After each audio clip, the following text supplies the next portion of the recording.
let you know. What? You one of my kind. Cool.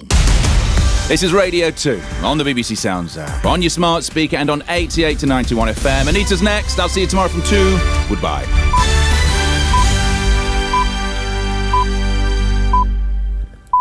BBC News at 5 o'clock. This is Mike Powell. The new Chancellor has suggested to ministers that spending cuts are coming. The Trades Union Congress has hit out at the government. The Tories are toxic. We need a general election now. And British Gymnastics are to name banned coaches. The new Chancellor, Jeremy Hunt, has told senior ministers they will need to find savings a day after tearing up most of Liz Truss's tax-cutting policies. Mr Hunt joined the Prime Minister at a cabinet meeting earlier as she battles to regain authority. Here's our political correspondent, Damien Grammaticus. Just last week, under pressure from the Labour leader Sir Keir Starmer, Liz Truss told the House of Commons she was committed to absolutely no cuts in public spending. Today, she sat and listened in Cabinet as her new Chancellor, Jeremy Hunt, told ministers they had just days to find ways to save taxpayers' money for a new economic plan that'll be set out on October the 31st. Ms Truss's official spokesman said the Prime Minister and her Chancellor were prioritising economic stability and they would not make commitments on any policy areas before the end of the month. The head of the Trades Union Congress has called for a general election in a scathing attack against the government. Frances O'Grady described the Conservatives as toxic and said her organisation was ready to go to court over workers' rights. In her final speech as leader of the TUC, she said the worsening economy had pushed families to breaking point. We need an economy that rewards work, not wealth. But under the Conservatives, working people have got poorer while shareholders have got richer. We're in the longest squeeze on real wages since Napoleonic times. The government says it's committed to building a high-skilled, high-wage economy. It was also announced at the event in Brighton that head teachers will be balloted on national and industrial action. That's for the first time in their union's 125-year history.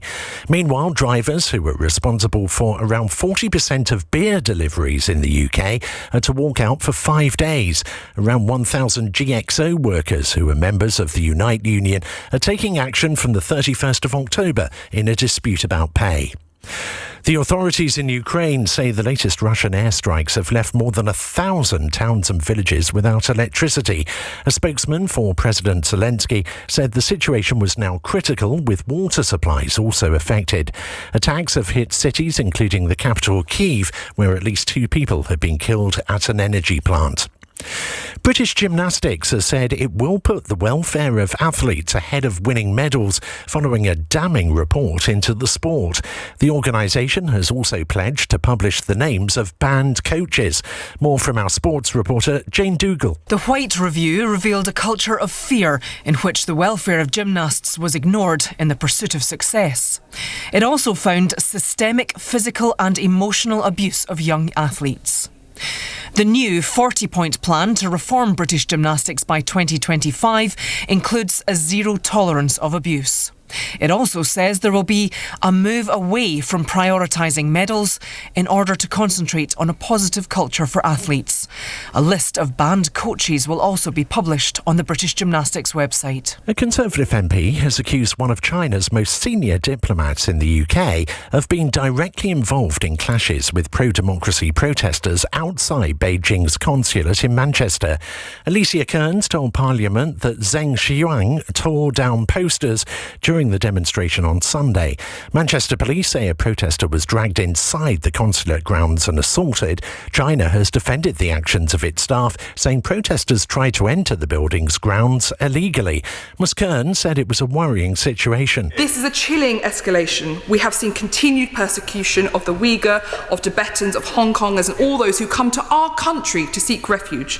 What took place on Sunday suggests they cannot seek refuge here and have their voices heard, and our job is to make sure that their voices are not silenced. A man whose job is to help preserve Japan's cultural heritage has accidentally damaged the country's oldest toilet. The latrine at a temple in western Kyoto